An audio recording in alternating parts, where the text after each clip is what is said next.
We are live with your Thursday footy fix. It is Footy Talks presented by Benjamin Moore. Welcome along to the show. Luke and Stevie with you this week. No sign of KJ, and anything could happen given the fact that KJ is usually the guy that keeps us on the straight and narrow, Stevie. And also the fact that you're in the middle of nowhere somewhere where your internet connection keeps making you look like you're on the moon every now and again. I'm sorry, I'll try my best, but I am up in a few days. I'm plugging in from a little on, I think it's Cobra, so it's nice to be up here. It's nice to be away, but make sure the internet stays. So have you been on the water yet in, like, you know, your rubber duck or whatever it is that you've got up there? I imagine you in the middle of a big swan ring or something like that, floating down the river or the lake. You know what, I have to show you this. There is an actual swan ring right there. Oh, there we go. What a shout. I knew it. What a shout.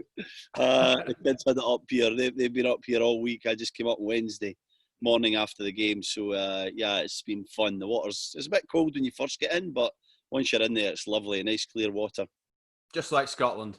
Yeah, just like Scotland, except it's not quite as cold as Scotland. Couple of good guests coming on the show today. As always, we'll be delighted to be joined by Quentin Westberg, the Toronto FC goalkeeper, and also Brian Dunseth, who you, I'm sure, will know if you follow Major League Soccer.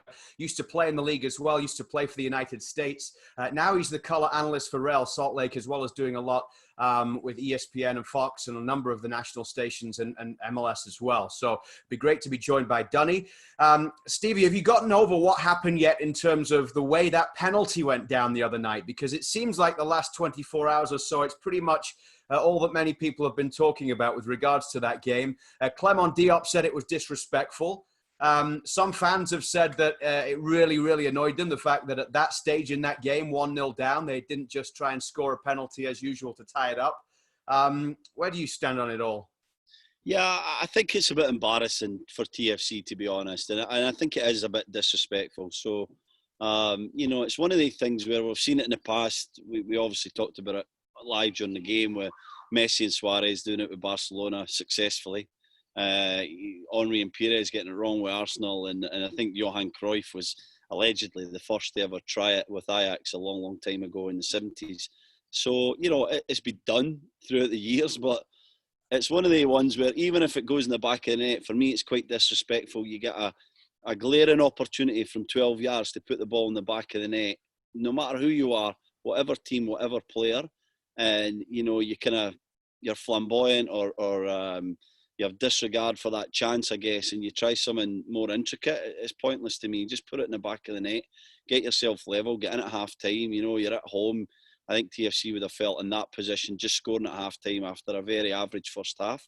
They went on to win that game. So, you know, a very embarrassing moment for the football club and especially the two players involved. Although, if it goes in, and by the way, it was to do it in front of Theirry Henry, who had also tried it and failed with Robert Pires as well, was a little cheeky. But if it goes in, everyone's talking about the fact that, oh, wasn't it genius? Pozuelo took one Friday night against the same keeper, tried to change it up, just as it was with the Panenka the first time he did it. I think that's something you love about these flamboyant players, these guys who try things that other people don't. Sometimes things go wrong. I know it's different, but as kids, you always want kids to take chances and try and be a little bit different with their game and experience that.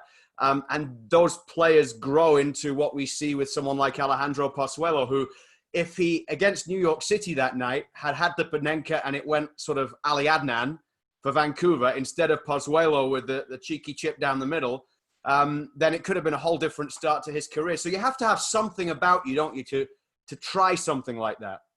Yeah, you have to have extreme ability and confidence and assurance in the way that you play the game. And I agree with you. You think of both these New York City Panenkas, one in his debut and then one in the dying minutes of a playoff game, you know, away in not Yankee Stadium. We were at the Mets, weren't we, with City Field that night. And, you know, you look at how much we talked about that and how audacious it was and how exciting to be a part of that.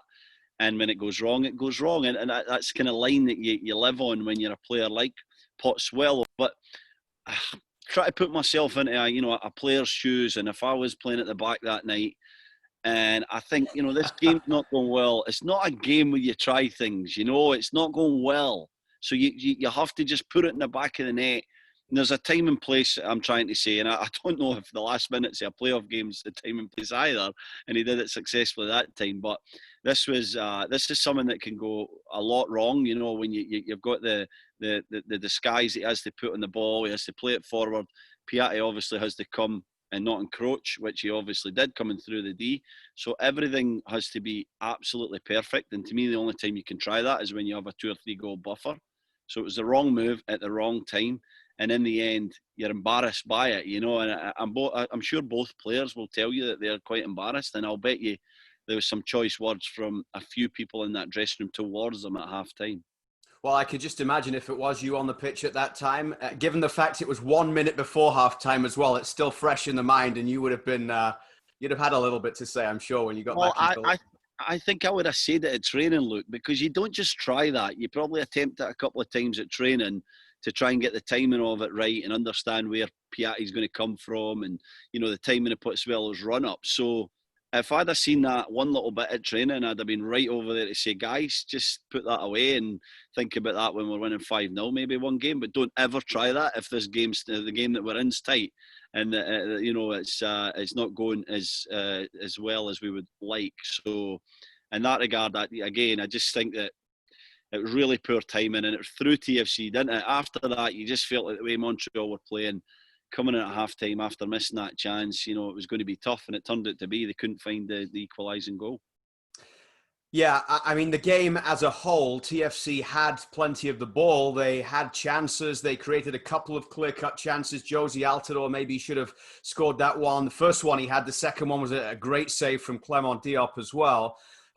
Ultimately, though, it probably was as good a performances as we've seen from Montreal Impact since Theirry Henry took charge, and TFC on the night going forward just weren't at that peak level that we've seen so much from them in the past, including just the game against Vancouver a couple of weeks before that. So now it's Vancouver on Saturday night and then Montreal away next Wednesday to wrap up this stretch of games against the Canadian teams. And Stevie, the fact that happened against Montreal a couple of nights ago really does put extra pressure on them going into Vancouver and getting a decent result now, knowing that Montreal still have 2 games away to Vancouver to come as well.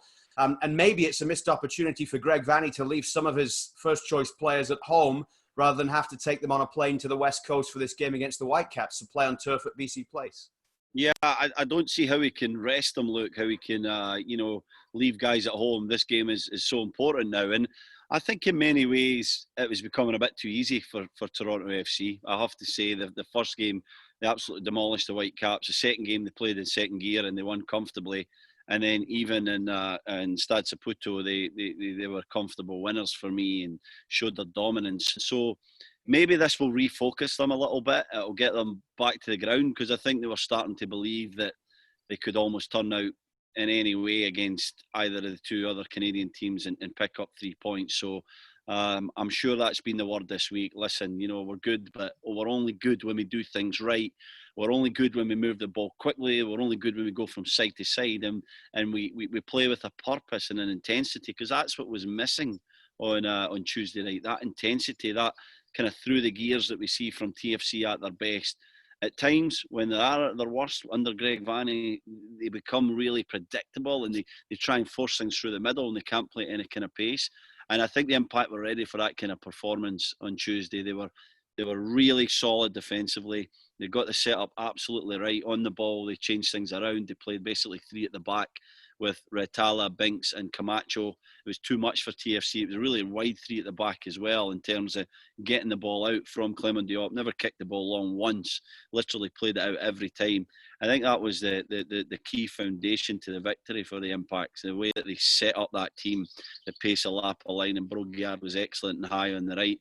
And a little bit of a curveball with Sammy Piet inside, playing like a number 10 a lot of times. And TFC were unsure who should be picking him up. It was very rarely Bradley. It was either Osorio tucking really, really inside or Justin Morris stepping in there. And it caused problems for TFC. They didn't know how to adjust to that until maybe early second half, probably 60th minute, when the Impact decided they had done the lion's share of the work to win the game and they sat back in. So I give Theirry Henry great credit. He got the tactics spot on probably forward for them. Look, they still need pieces to improve their team and to really get quality in certain areas. But I think there's now that foundation there. We were talking about it, weren't we, pre-game? When are they ready? When are we saying that we're starting to see, a Theirry Henry team? I think that really happened and came to the fore on Tuesday night. Yeah, they need a number 9, don't they, Montreal Impact? Yeah. And that's something that really, when you look at what they've had in the past, Didier Drogba was there, did a great job. They had Devayo's goals, Piatti at times, obviously not a number 9, but he papered over the fact that they didn't have one last year or the year before. But now that's the next piece in Theirry Henry's puzzle, absolutely. Brian Dunseth joins us as our first guest on the show today. If you watch Major League Soccer, you will be well aware of Dunny. Of course, a former MLS player, also played for the U.S. national team. He's the Real Salt Lake analyst and also does a lot of work on national TV in the United States as well. So there aren't many better people to talk about what is going on across Major League Soccer and around the world than this man you see there. Enjoyed your call last night, Dunny. A pretty decent game between Salt Lake and Seattle. But before we get into that, by the way, KJ is missing in action today, so I don't know if he heard you were coming on and he's had enough of it. Surprise. Or what, but it's just me and Stevie that you've got to deal with today.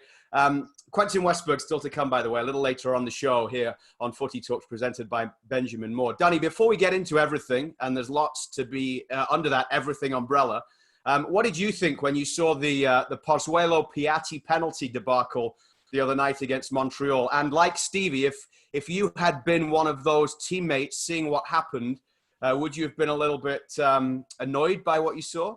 Yeah, I think that's fair to say. By the way, guys, great opening segment. I love listening to you. You guys are my favorites. I don't get you enough, but when I do, I'm super stoked to listen to you. So it's fun listening to that opening segment.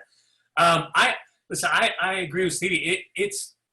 There's a cockiness, there's a swagger, right, to Pozuelo. But I think more than if he pulls this off with Piatti, we're celebrating. We're saying, man, this guy, what's he doing? Like, Panenka to introduce himself. He chips Sean Johnson a little bit later with his off foot.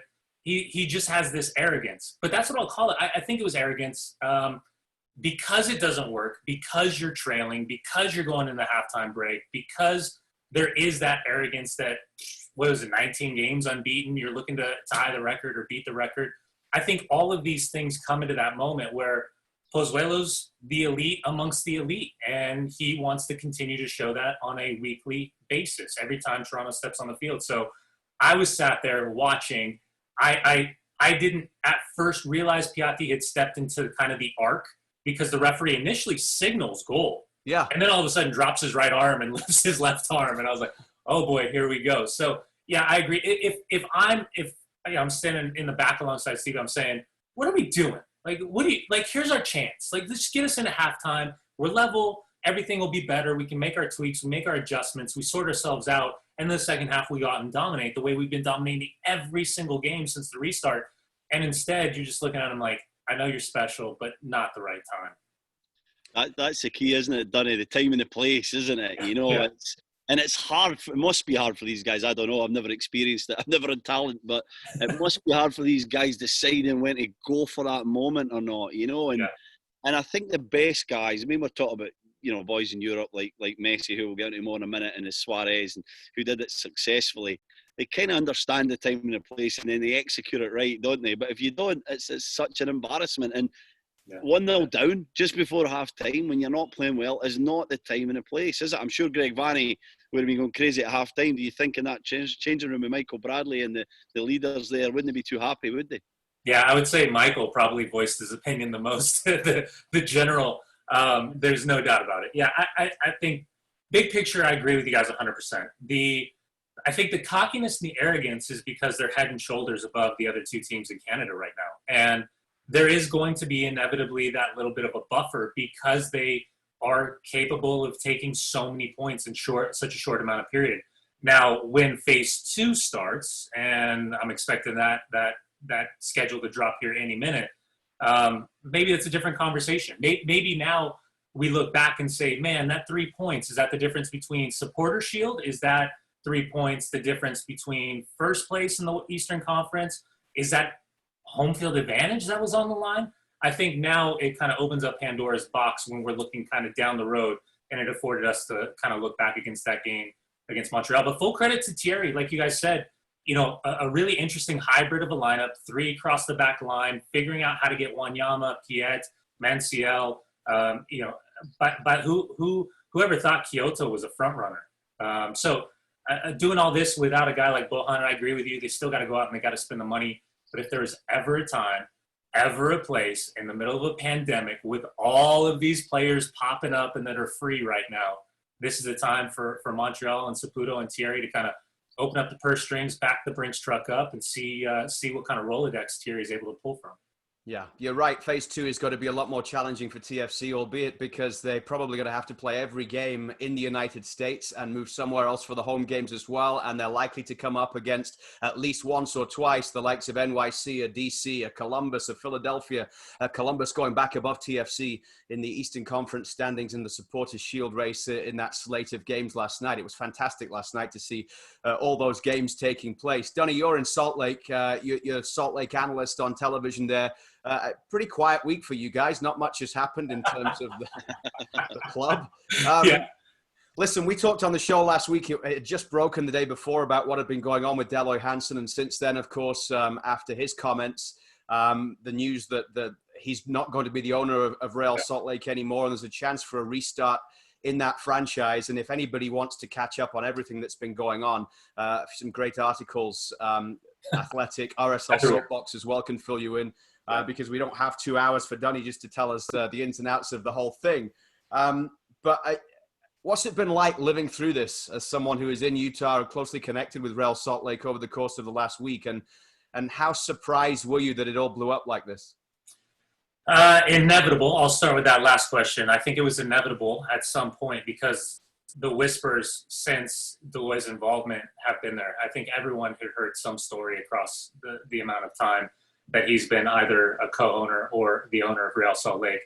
The chief business officer, Andy Carroll, his right-hand man, 2 articles coming out yesterday pre-game, RSL against Seattle, one in The Athletic, the other in ESPN FC.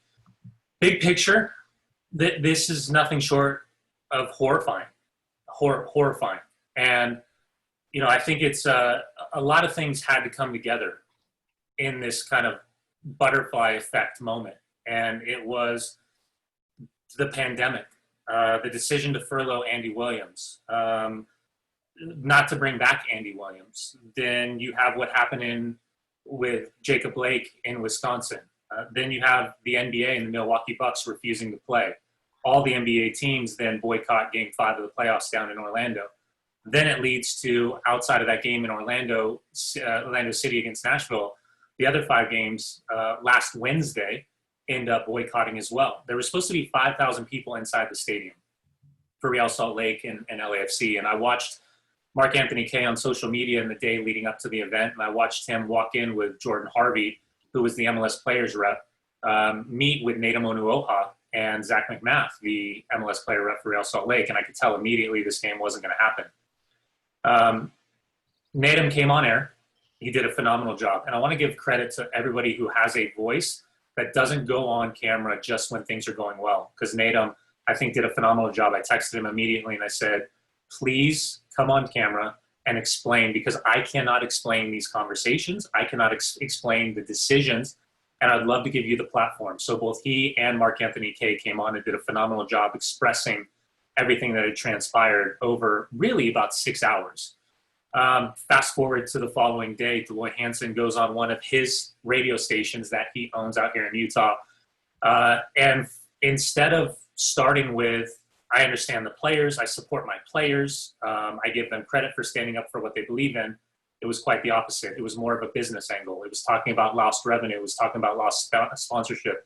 It was talking about having to fire people, even from the RSL Foundation, which is the foundation arm that does incredible stuff. Using quotes like, I'm profoundly offended.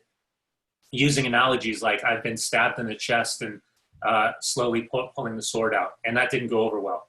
That was a 9 a.m. local call. Fast forward to the afternoon, and kind of weird poetic justice, because the man that he wrestled the club away from, Dave Checketts, he went on Spencer Checketts, his son's show on ESPN, and tried to roll back all of these conversations and all of these statements. And he got emotional and he got choked up. I thought at that point, maybe there was a way for this to figure out a way to get him in front of the team, figure out a way to publicly kind of continue this. But that's when Andy Williams had enough, and Andy Williams put his voice to his experiences in The Athletic, and I highly suggest the multiple articles that Sam Staceful, Paul Tenorio, Chris Camrani, Meg Linehan put together, Jeff Carlisle over on ESPN FC, and Lucas Muller out here in Salt Lake for RSL Soapbox, because they cataloged a lot of different experiences, and I give an unbelievable amount of credit to the people that have put their voice to their stories, because I think a lot of us, there was such a tangled web inside of the silo of Real Salt Lake, top to bottom. And for Andy Carroll, I think there's so many backbreakers in this conversation, but I think one of the most horrifying was the conversation surrounding the NWSL players on the Utah Royals and who he deemed good enough to promote publicly, and those that were quote unquote too ugly. And Becky Sauerbrunn, Gunny Jonsdottir falling into that category. It was just, the list goes on and on. Guys, I don't know if you know what it's like to step in front of the camera when you're the only one that is rolled out on television on multiple occasions, but I think the thing that I've continued to try to impress upon the fan base and impress upon the general public is there's been a lot of good people that have worked for this organization that are no longer here. There's still a lot of good people that roam the halls, that at every level, from Real Salt Lake, Utah Royals, Real Monarchs, and the Academy, that are just looking for the DNA of the club, what the badge is supposed to mean. And for a long time, the idea of that hashtag RSL family, that wasn't it. So what I keep trying to come back to is the investigations, the conversations, the future investigations, the ongoing investigations, I think are a really good thing. I don't need to pile on. The information is going to come out. I think inevitably the truth will rear its ugly head, and it's not going to get any better. People ask me, has the dust fallen and settled? Not even close. Not even close. And I think that's a good thing, because I think the organization and everyone involved should continue to invite this investigation, because ultimately it'll lay bare all the ugly truths that have transpired over the years. And ultimately, I think, I keep using the analogy, kind of take the house down to the slats and build from the beginning, because I think it'll afford the new ownership an opportunity to get the right people involved and to get back to what I think 2003 to 2005, the launch was meant to be. And that's give this team, or give this community, a team or teams that they can be really proud of. And that's what I challenge this new ownership group, or owner or managing group, whoever comes in, to do it the right way, and to invest not only in the infrastructure off the field, because it's really turnkey from the academy to the women's team, to the USL side, to the first team. It is a turnkey franchise, top to bottom. But now it needs the investment on the field. The facilities are one thing. Now it needs the investment on the field. And you guys know what I'm talking about. It's going out and spending monopoly money, knowing that potentially you're going to lose money going forward, because that's what this organization needs, it deserves. And hopefully we see maybe some of the old guard welcome back with open arms to help redirect this club going forward. You talk about new ownership there. TFC fans would want to know, is there any chance that Josie Altidore will be involved in that? What's the thinking out there about which way this one's going to go? Because Josie's been vocal on Twitter about the fact that he wouldn't mind stepping in with a group to own the club. Yeah, Josie's vocal on Twitter. I love following him. Yeah, listen, I think that not only Josie's shown interest, JJ Watt's shown interest, the Houston Texan football player. His wife, Kelly Ojai, formerly Kelly Ojai, Kelly Watt, is from Draper, literally 10 minutes down the road. The NWSL angle, her playing for Chicago, formerly of Houston Dash, that the NWSL Challenge Cup was out here just a few months ago. That makes sense. Obviously, Donovan Mitchell, he's still on that rookie deal, so he's not on that James Harden money yet. But his involvement potentially, I know Nick Armando has shown some interest, and he's got some local ties to investors. And then you've got Larry H. Miller and the Larry H. Miller group, Gail Miller, who own the Utah Jazz. And I would say kind of in that conversation of billionaires that Dell Hoy Hansen found himself operating in. And then ultimately, there's a guy named Ryan, south of the mountain, Ryan Smith, that owns Qualtrics, 42 years old, self-made billionaire, SAP, Hoffenheim owner in Germany, the relationship SAP and Bayern Munich. They bought his company for $8 billion right before he went public. Now they're about to take the company public, Qualtrics, so he's going to be making even more monopoly money. So I've heard, individual owner. I've heard collective group of owners, the power of celebrity and stature of sport. I've heard maybe kind of different management coming in that is similar to what the past looks like. I think everything's evolving in such real time, and I think that's why even more so I give credit to Freddie Juarez and this group of players to be able to go to Portland, be down 4-2 with 3 minutes remaining and get a 4-4 draw. Last night, an absolute bomb from Pablo Ruiz, but it would have been forgivable for them to lose after trailing at Seattle. So unfortunately, they have experience from last season with Craig Weibel being suspended and fired, Mike Pecky being suspended and fired, and still ending up in third place in the Western Conference. So the voices of the people that have told their stories and gone on record, the group of the players and the staff inside that locker room for what they've done, really nothing short of extraordinary in horrific circumstances. And a couple of ones for me, Dunny. Is it going to be one owner for all the kind of, companies, I guess, and franchises and assets that are there? Or do you think that there may be some kind of split up there between the NWSL team and obviously the RSL, even the stadium, Rio Tinto, I think, was owned by Dell Hoy Hansen, wasn't it?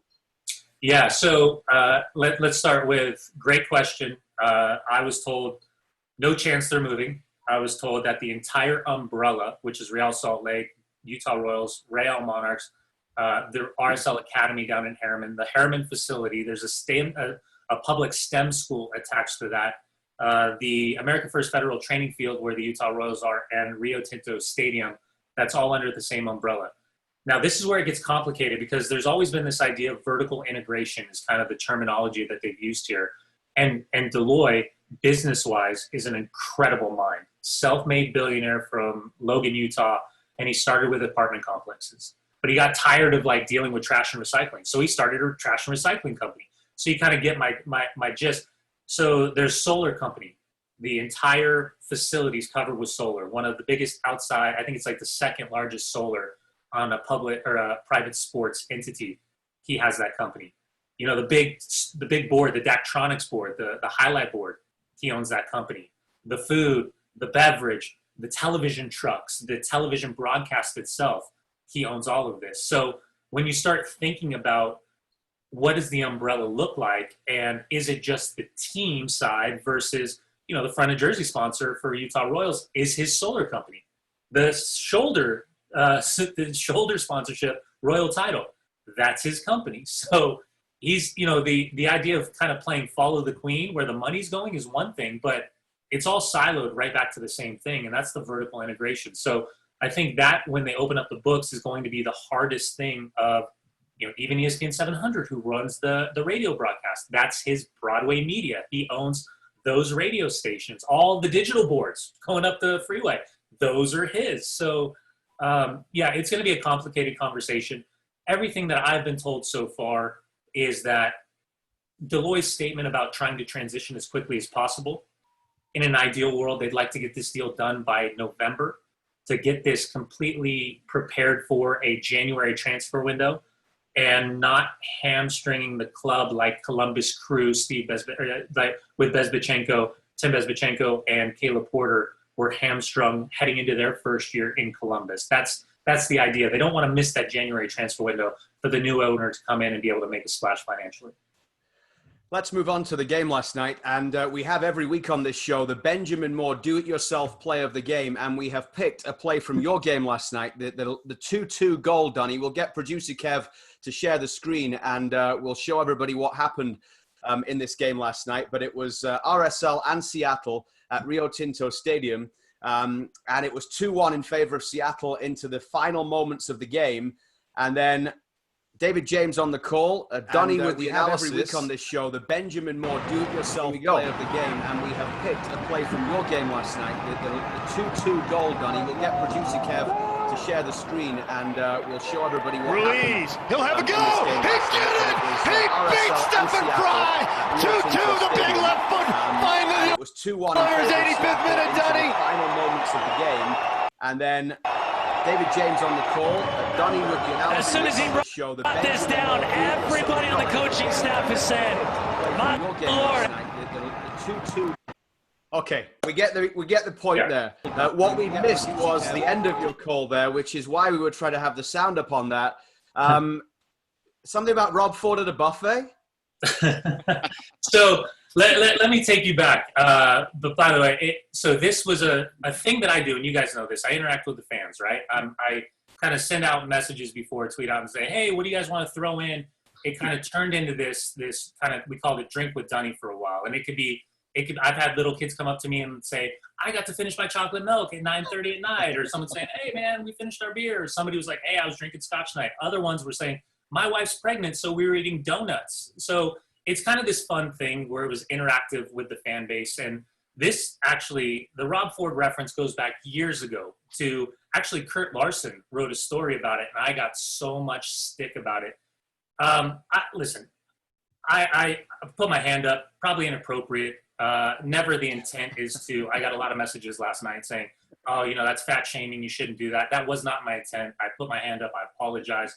That's never the path that I want to go down. It was actually a really good learning lesson to kind of always think about, your words do matter. And even if you're trying to, in the midst of it, have fun and interact, you got to be very socially aware. So I do apologize for that. But yes, it was one of those things where in those big moments, especially with goals, I try to slide in these references, these movie quotes. I threw a community TV show reference in there with Meow Meow Beans after Justin Glad scored his goal.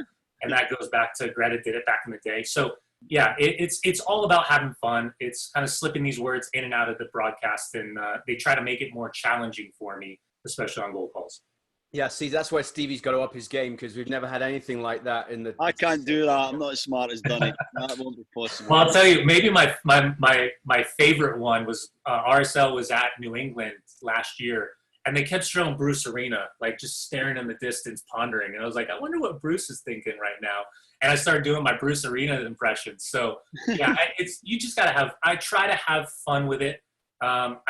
It's never meant maliciousness. It's always tried to mean kind of have fun to people sitting at home and kind of maybe the neutrals falling in love with a game and saying like, oh my, these guys are kind of having fun with the listeners or the viewers. So it's been a fun one. But I think last night when I got home, I got a few messages, and again, I put my hand up. Never meant to insult or infuriate anybody. And yeah, I won't be using that one again.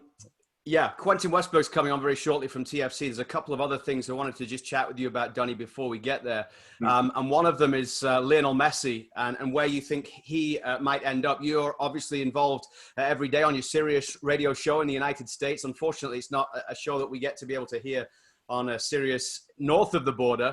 But I'm sure this is something that you've been talking about a fair bit over the last few days. Yeah, I think for me, this should have been a romantic moment. I think the spirit of the contract itself was to give Lionel Messi the opportunity to walk away when he was ready to walk away. And I understand legally there's contracts binding. I know we're in the pandemic. I don't know if there was addendum signed. I don't know, legally, is he still being paid for his bonus structure throughout the course of the end of August? Because then is it the 2019-2020 contract, or is this already accelerated in the 2020-21 contract? I said to Tony Miola and Janusz Mihalik and Charlie Davies jumping on, we've had these conversations of somebody told Lionel Messi that by sending that Burrow fax, and by the way, I just think of a donkey with like an unplugged fax machine on its back, like rolling into the Barcelona offices.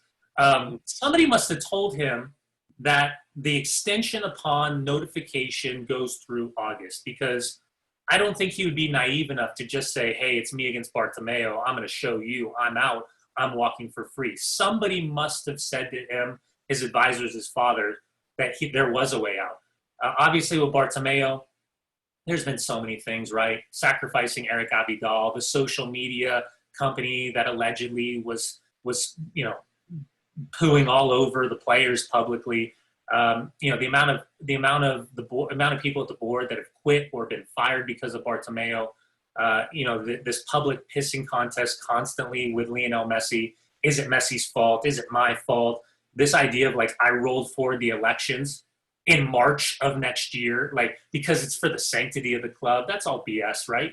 I just think at the end, we should have been paying more attention to Lionel Messi, because we thought he was talking about Quique Setien. We thought he was talking about his assistant.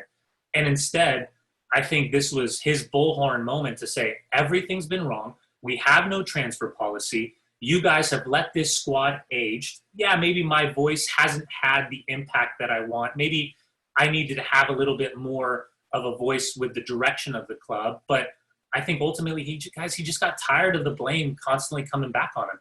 And finally, like this relationship has been so beneficial for the player, obviously financially, right? The crazy monopoly money. But for the club, he is one of those once-in-a-lifetime generational players. And I know they've had OG Ronaldo, they've had Rivaldo, they've had Maradona, they've had Ronaldinho. But this is still Messi, right? It's a different generation. It's a different player with the consistency. So for me, it should have been romantic. It should have said, I love you, you love me, we love each other. Let's go out on top. Let's have a statue outside the Camp Nou. And let's do this the right way. Instead, we're looking at Javier Tebas. He's not going to let him go because he lost Neymar and he lost Cristiano. He can't afford to. Bartomeu, now it's about his legacy. He's going to lose him, but now does he lose him for free? Does he lose him for $100 million? Does he stitch him for $700 million? I just think ultimately, I hope cooler heads prevail, because I think it's too important of a story for this to go completely sideways and into the point where Lionel Messi is never interested in stepping foot anywhere near Catalonia for the rest of his life. It'll actually be very sad if that happens, won't it, Dunny? If a guy has standing, it ends up becoming so messy and they're arguing over 10, 20, 50, 100 million. Who cares? It's Lionel Messi, and he is the football club. And if he is going to leave, I don't think he'll leave. I personally still don't think he'll leave. I don't know if it's just the kid in me that thinks I just can't see that guy wearing a PSG top or a Man City top or whoever they've been chatting, Juventus, whoever.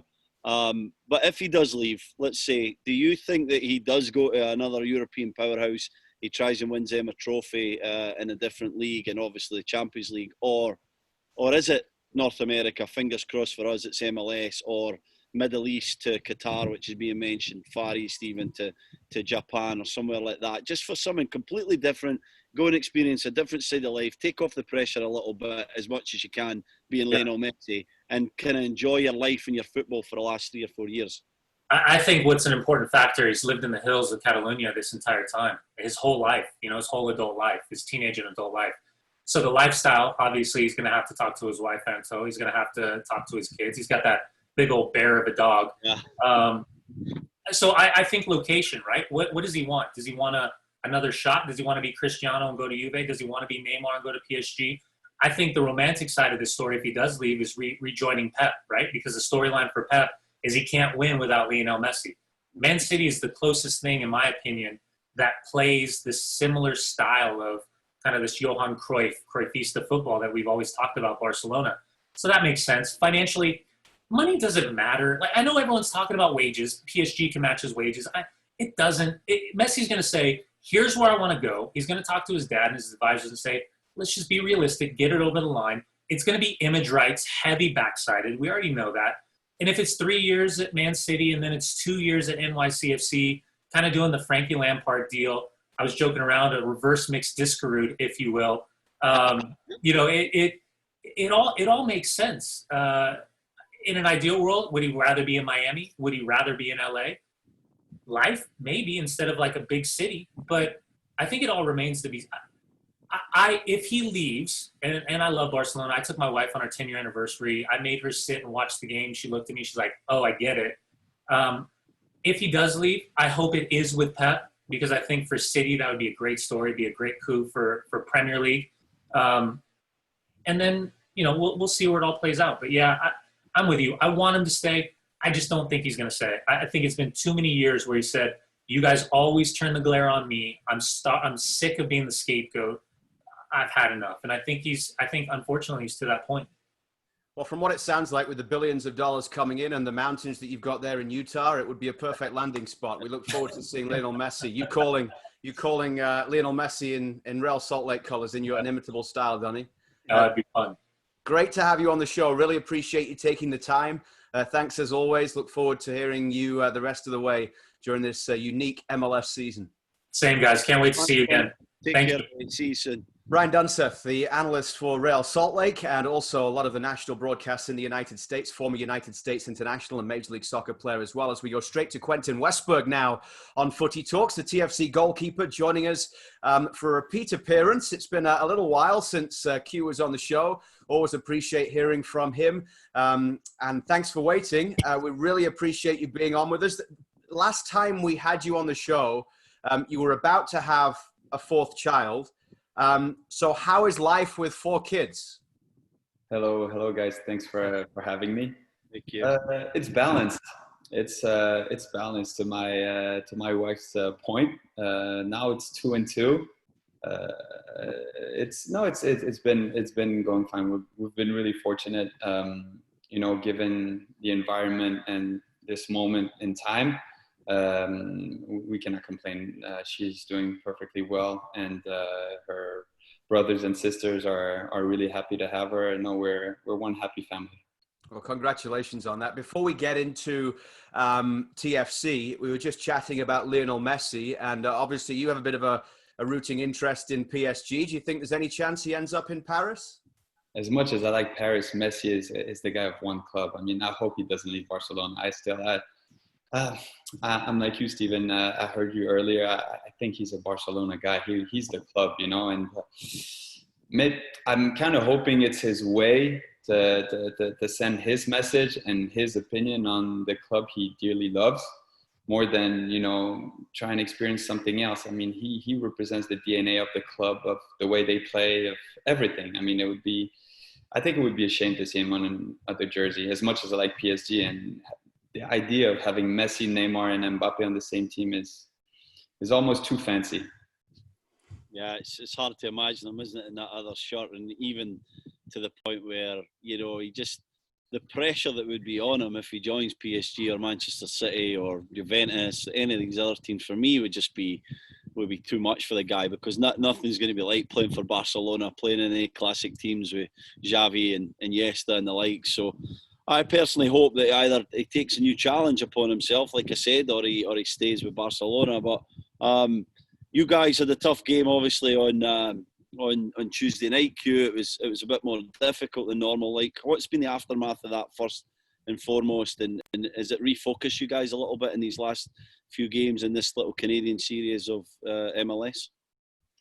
Yes and no. It has been a humility check. When you win, when you produce the content, the type of football that we've showcased, it's easy to become a little lighter. It's about being focused. It's about staying, on top of your game.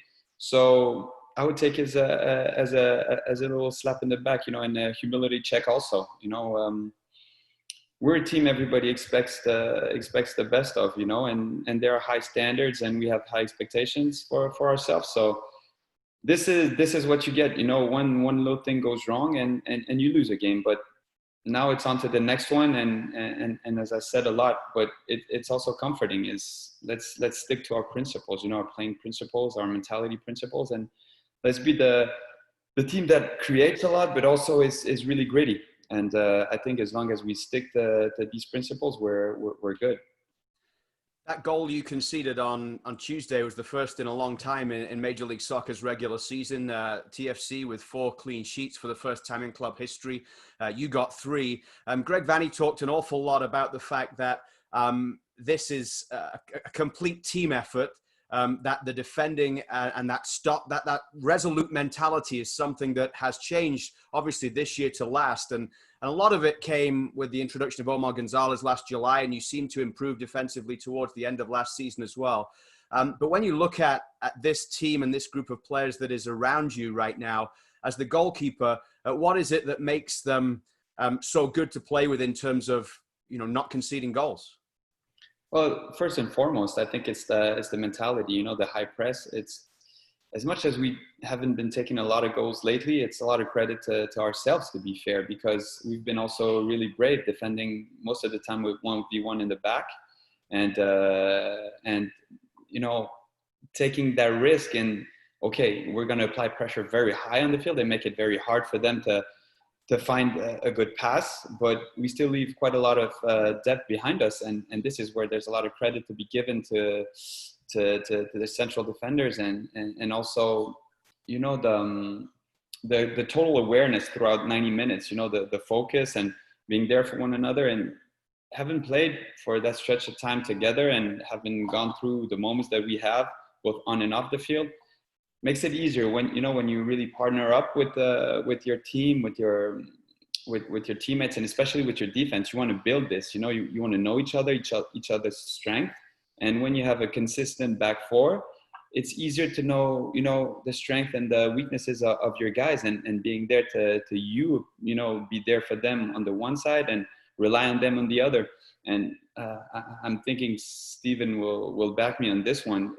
That chemistry is sometimes what makes the difference between, you know, a through ball and a 1v1, you know, an almost chance and a huge chance, you know. And as much as these past games seem to have been well controlled, they have been really exhausting in terms of concentration for our defense and for us in the back, because we were always on the edge. And this is the good part in that, is that we trust each other with all of that. Yeah, Q, I want you to try and help the viewers and listeners that are listening in here and try to understand the communication that's needed there. I love that point that you just made. And, you know, you talked about that high press from you guys, which then means obviously Omar and Chris have to be extremely high. What's your part in that and giving them confidence with your communication and obviously your line of engagement as well? Because you have to be brave, don't you? You have to be sometimes 25 yards outside your goal. Maybe can I explain a little bit that to the listeners and the viewers, how important that is, and the confidence, again, that you show in each other to do that properly?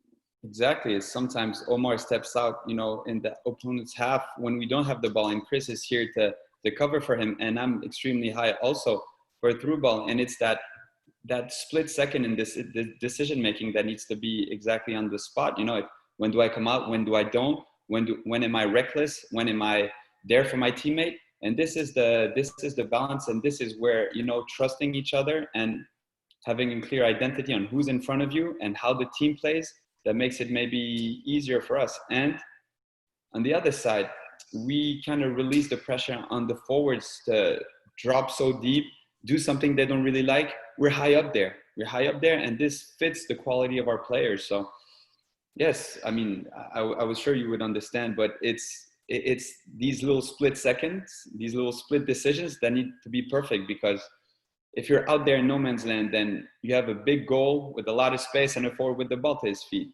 If you're on time, it's just like it seems, oh yeah, he's just sweeping for his central defense, you know? And as easy as it looks, it needs a lot of focus, a lot of concentration. And this is the good part, is we rely on each other and we trust each other with that. And this is probably the consequences of this, you know? Greg Vanny wants you to have the ball at your feet and be comfortable and be good. There was one the other night where I can't remember the exact play, but you stepped past the defender and it was the attacker. It was a tight situation. You managed to get by. And we commented on the broadcast that you make it look as if it's easy, even though at times it's like, you know, skin of your teeth stuff in terms of just pulling off the play. Do you enjoy that, you know, with the ball at your feet and that opportunity to do that in this team? So I enjoy the mentality, that exact action. I enjoy once it's done and it's properly done, because when we talk about a thin line, being on the edge and making very precise decision making, I think this one was really on the edge. Okay, but this is the part also. I cannot enter a game and be scared of anything happening. I need to rely on my decision making, on my abilities, and on my defender. So it's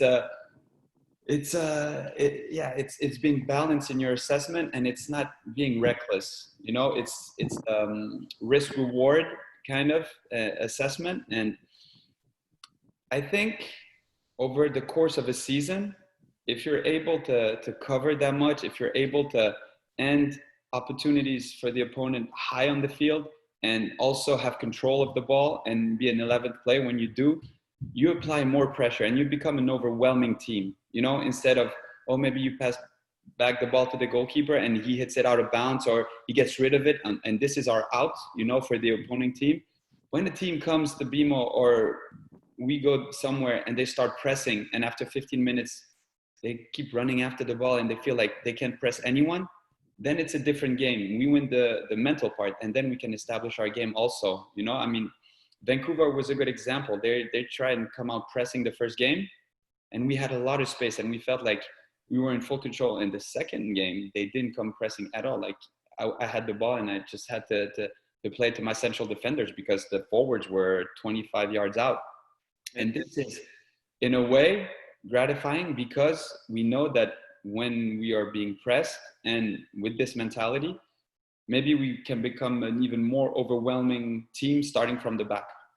Yeah, I love the way you've put that there, Q. And I just wanted to add that it really is a mindset in terms of playing out for the back. And nothing can take away from that mentality, can it? You know, it comes for the head coach. It gives confidence to the goalkeeper, the defenders, the players to get on the ball. And when mistakes happen, you have to be so confident through that. And I look at two goalies on Tuesday night. Clement Diop's exact same. Theirry Henry's similar to Greg Vanny, yourself. You've been doing it for a lot longer than Montreal Impact. But you guys just keep going and you keep playing and you keep doing the things that make you, I guess, make the identity of TFC what it is. And so my next point is maybe a little bit negative, but when you see a guy like Pozuelo who he does so many phenomenal things in a game, you know, and he takes chances and he makes risks and it comes off 95% of the time. What happens at halftime when you come in there and, you know, someone doesn't come off like Tuesday night, obviously, and it's a bit embarrassing for the team and it was a big opportunity to come back level. And I know you guys are tight and together, but, you know, how do you communicate that? How do you guys discuss that within the change room and how do you kind of move forward? Try and like take us into that a little bit if you can. It's hard because you need to stay balanced also, and this is why maybe we defend and they're up there. You know, we're more about making sure everything is all set, balanced, everything. You know, and we're all about security, and they are about creativity. You know, and at that point, this is where we don't really meet. We just need to understand each other. You know, to that point, and his creativity, their creativity has brought so much to the team that you don't want to be too hard in a way, but also, you know that trying something like this needs to be 100%, especially in a rivalry game. And also in this context, you know, this context overall, it needs to be 100% and there are no excuses to it. Now it's all about how we bounce back as a team and how we understand each other, you know, how we understand each other into, okay, your role is to create. My role is, our role back there is to be balanced. You know, and it's to organize everyone around that. And you've experienced that. You know, when you defend and you have like a forward or offensive player, creative player that tells you what to do also, like, hey, Steve, pass the ball, or Q, get out, you know? So, believe me, it's a lot easier from you guys' perspective than from ours. And we don't tell you what to do on the opposite hand. So it's finding that right balance. And I'm sure Tuesday was a good lesson. Anyway, it has to be a good lesson because this cannot happen again. Have you ever faced one like that, a penalty in your career? No? Not like that. Not like that. No, not like that. No, not like that. Just finally, I just wondered, because we talked last time you were on about the relationship, the special bond of all the players who've gone through Clairefontaine. Theirry Henry was there on the touchline the other night. Do you know Theirry anyway, or have you had the chance to get to know him or chat with him since he moved to Montreal? Yes, I did actually. It's you're very right about that bond, you know, and it goes across generations. And so the thing is, Theirry came to Clairefontaine to speak with all of us when we were kids, and he remembered that because we were followed by this TV crew. There was a TV show in France that followed the footsteps of my generation there. And when we met again in Florida in January, he came to me and said, hey, Clairefontaine family, how are you? And we started chatting about Clairefontaine, you know, not about obviously his unbelievable career, MLS or this, about Clairefontaine and what we taught and the values and this and that. So yes, we've had chance over the events and the course of things since he got to Montreal to chat quite a bit because of that common background, obviously. And it has been, I mean, as much as he's a rival, I love talking football with him. You know, he's got this mind, and it's Clairefontaine also. You know, we have a lot in common at a different period of time. but it's so similar in many, many ways. To see such a legend of the game there the other night, just kicking every single ball and advertising hoardings on some occasions, and just the way he was like completely immersed in that game, and had the chance to interview him in the past. And I brought up a couple of games that I'd done commentary on at Highbury when he was playing for Arsenal, and I was calling the Leeds United games, and he remembers every single detail of games that happened like 15, 20 years ago. It was fascinating to chat, and I'm glad you got the chance to reunite with him there in Florida and chat with him as well. Thanks for coming on, Q. Really appreciate you taking the time. It's always a great insight and a different perspective into life as a goalkeeper, and really, really thank you for taking the time out there at home to join us today on Footy Talks. Always a pleasure, guys. Thanks, Q. Pleasure, Best mate. of luck with the rest of the season. Quentin, Westberg and TFC heading to Vancouver to face the Whitecaps. It's coming up at the weekend. Just a couple of big sort of transfer stories to finish off the show within Major League Soccer. Blaise Matuidi getting set to make his Inter Miami debut soon. Wonder if he'll be joined soon by Gonzalo Higuain, Stevie. That's the latest rumor. Is there a chance that he could be doing that? And if so, is it a good move?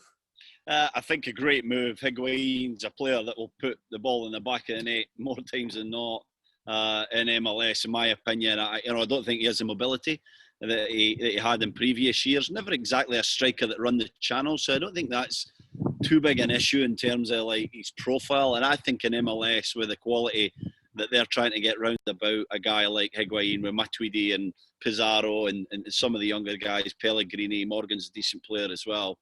I think inevitably he's going to get chances and he'll put the ball away. So I think it would be a phenomenal signing. Look, I think he's a guy that if you ask most general managers and presidents, head coaches in MLS if they would want him, I don't know what he's going to cost.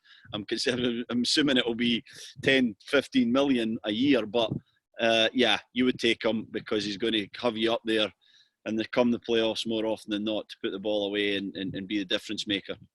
The other one is Pity Martinez, set to leave Atlanta United to make a move to Saudi Arabia.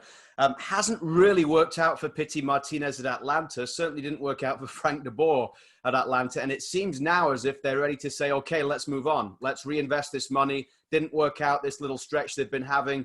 Move quickly and try and do something to get themselves back to the level that they think they should be at. Yeah, I don't disagree with Atlanta thinking about making that move, especially if they can recoup the money that they spent, because, you know, it's been a decent amount of time now where Pity Martinez has struggled to hit the heights that he did at River Plate. And I just want to say one thing on this. Look, I'm pretty disappointed in Pity Martinez in a few ways. I don't know him personally, not in the Atlanta United locker room, but I got the feeling that he never really settled. He was quite a difficult character. This was a guy who's South American Player of the Year coming out of River Plate. And it's a massive coup for Atlanta United to bring him to MLS. Teams in Europe were talking about signing this lad. Maybe when he signed with Atlanta, the first alarm bell should have rang because you were thinking he was going to go to Italy or Spain or maybe even England. He goes to Atlanta and then you expect the same kind of reaction to an Almiron and he's going to set the hills on fire. And before we know it, he's on the move to La Liga or Premier League. And no, it didn't happen. And now we're seeing this guy give up on that project and not like roll up his sleeves and get on with it to then go and play in Saudi Arabia. And no disrespect to the league there or the football, but it's a step down from MLS and it's taking the money, isn't it? So he's a guy that I don't have much excitement for in the rest of his career. I feel like he's someone that's always going to chase the dollar now and just settle. And I'm disappointed because when I saw him play in the for River Plate in the Argentinian league in the Copa Libertadores, he looked incredible. I thought he was going to be a world star, and now I have very much doubt that that'll transpire. I think he'll be a guy that'll just bum around the kind of leagues of Middle East, Far East, maybe even back to MLS, just try and pick up money and never hit the heights that he should have. Thanks to Paul Vance, who's a friend of ours from Montreal, who says, by the way, the penalty, Danny Blanchflower and Jimmy McElroy playing for Northern Ireland at Windsor Park in a World Cup qualifier against Portugal in 1957 were apparently the first people to do that. They scored, and footage exists of that. So that's certainly something to go on. I need to find that. I've never ever seen that, but I'm excited to try and look at that. Jimmy McElroy, but a hero of mine, and obviously Danny Blanchflower is an awesome player, so that'll be cool. Stevie, thanks. Hopefully we get KJ back next week to keep us on the straight and narrow, but great show with Quentin Westberg. Always some great insight into what Quentin Westberg thinks about as a goalkeeper and just the way TFC build from him at the back. And then Dunny, you can never go wrong chatting soccer with Brian Dunseth. So thanks to him for joining us as well. Thanks to you, of course, for being with us here on Footy Talks. We'll see you again same time next week. Thanks, everyone.